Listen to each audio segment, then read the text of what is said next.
Red Dog by Rudyard Kipling. Read for you by Brian McCarthy. For our right and our excellent knights, for the knights of swift running, fair ranging, foreseeing, good hunting, sure cunning, for the smells of the dawning untainted ere dew has departed, for the rush through the mist and the quarry blind started, for the cry of our mates when the sambre has reeled and is standing at bay, for the risk and the riot of the night, for the sleep at the lair mouth by day. It is met and we go to fight. Bay! Oh, bay! It was after the letting in of the jungle that the pleasantest part of Mowgli's life began.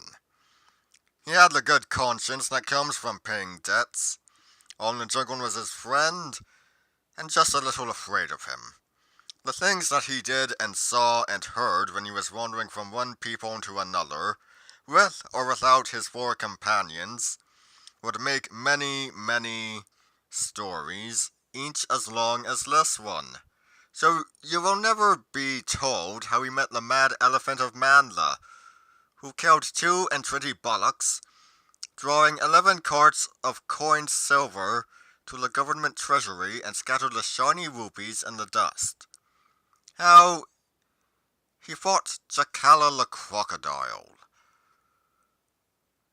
all one long night in the marshes of the north, and broke his shining knife on the brute's back plates. And how he found a new, longer knife round the neck of a man who had been killed by a wild boar, and how he tracked that boar and killed him as a fair price for the knife. How he was caught up once in the great famine by the moving of the deer and nearly crushed to death in the swaying hot herds. How he saved Hothy the Silent from being once more trapped in a pit with a stake at the bottom, and how next day he himself fell into a very cunning leopard trap, and how Hothy broke the thick wooden bars to pieces above him, how he milked the wild buffaloes in the swamp, and how... But we must tell one tale at a time.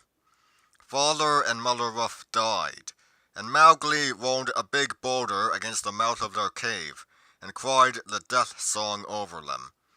Baloo grew very old and stiff, and even Bagheera, whose nerves were steel and whose muscles were iron, was a shade slower on the kill than he had been.